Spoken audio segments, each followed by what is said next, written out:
This cello is made of carbon fiber instead of traditional wood. Enthusiasts believe this newer carbon version has a more powerful sound than the wooden instrument. It still has that characteristic sweetness, but it's more likely to be heard in the orchestral din. And after all, every musician wants to be heard.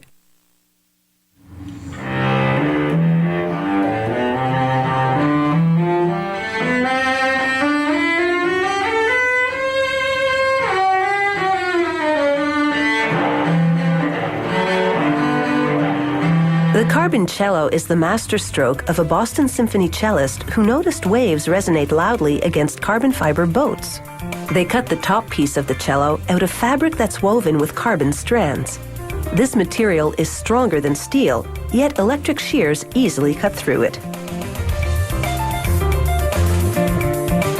A worker cuts out numerous top cello pieces and then sets them aside while he works on another section of the instrument.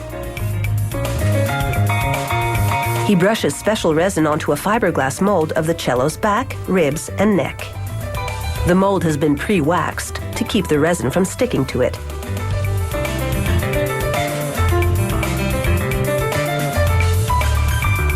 The idea is to saturate this big piece of carbon fabric with the resin as he tucks it into the curves of the mold. He smooths it down to get rid of any bubbles that could affect the cello's tone.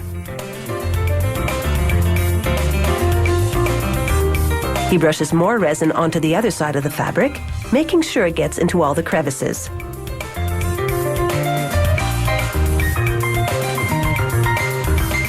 He sponges away any surplus. And then layers more fabric and resin as he builds a laminated carbon fiber shape.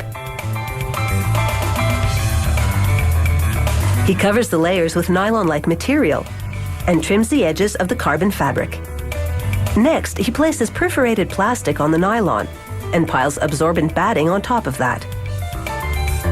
He installs a vacuum pump and drapes a big plastic vacuum bag over everything.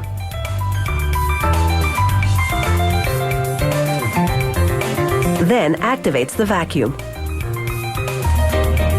It sucks out the air and any excess resin. The perforated plastic controls the amount and the batting absorbs it.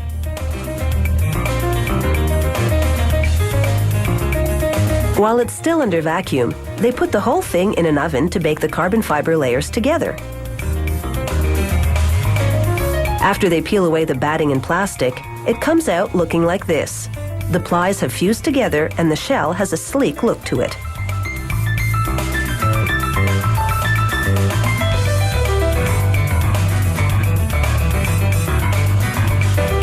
They laminate the cello's top piece in a mold and bake it until it's also hard.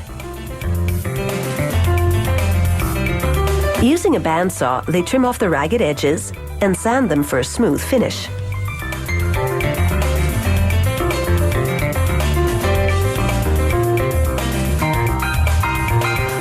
Now they clamp the cello top piece onto a fixture that has stencils on the back. With a router, they cut out the stencil shape. The sound will eventually emanate from these F-holes, as they're called.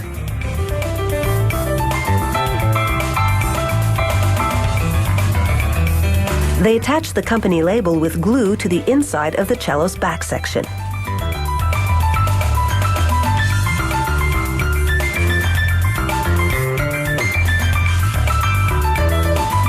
Then they glue around the top inner rim of the cello.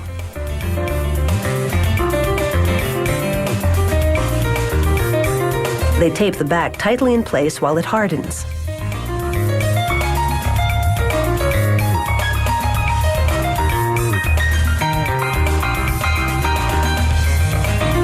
Next, they glue the laminated carbon fingerboard to the neck of the cello.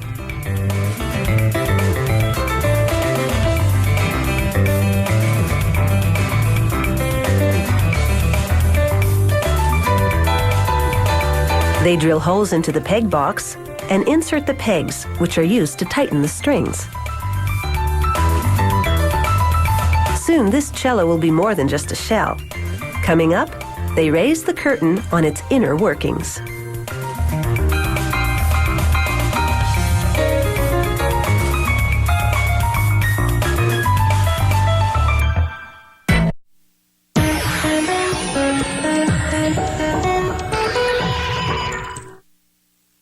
The story of this cello has many layers. They're all carbon, and now the layers have hardened into the shape of a concert instrument. At this point, you can't make music with it, though, because they have yet to construct the inner workings. A process that is, in itself, a carefully orchestrated performance.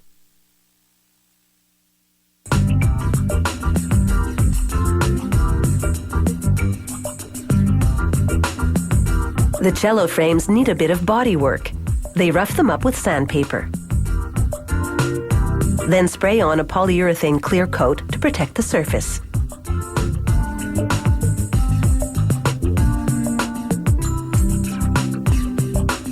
Then it's over to the string specialist called a luthier.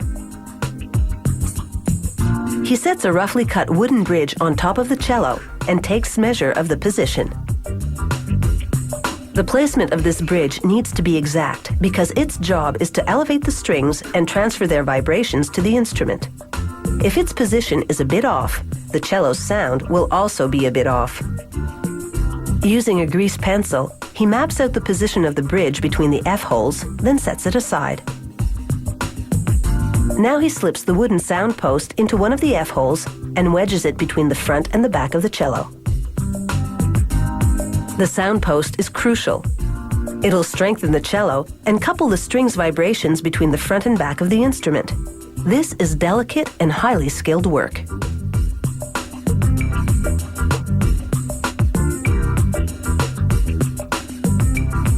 He measures to determine if the sound post is on the mark. If it's off even by a millimeter, he adjusts it a bit more.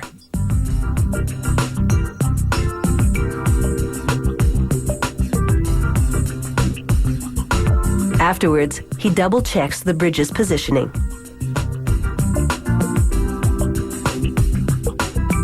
Then, with a red grease pencil, he colors over the spots where the feet of the bridge are to sit.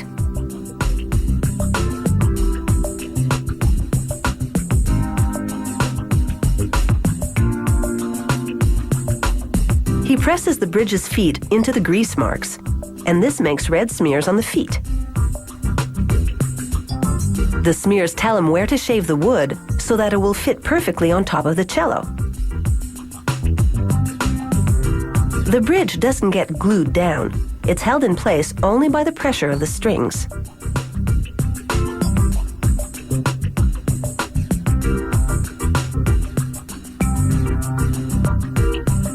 Next, he makes pencil marks on both tips of a measuring stick. He leans the stick against the bridge at the same angle as the strings that will run over it. He then transfers the pencil marks from the stick to the top of the bridge.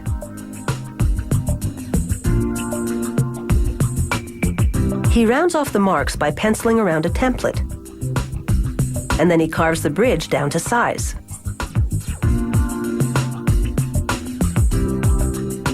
He planes it down to make it thinner.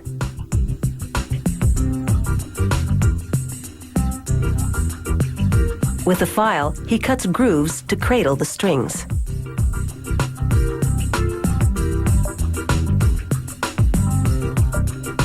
Now he moves to the bottom of the instrument and slides a spike called an end pin into a pre-cut hole. The end pin will rest on the floor, steadying the cello. He lassos the end pin with plastic rope, which is attached to the tailpiece. And he rests the tailpiece on the belly of the cello. He pulls the steel strings from the pegs and hooks them onto the tailpiece. Like most classical string instruments, the cello has 4 strings.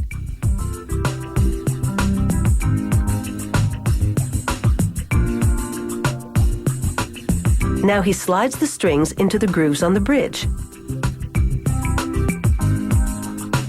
He turns the pegs to tighten the strings. The strings push down on the bridge, holding it in place. He tunes the cello, and now it's ready for a full-scale performance.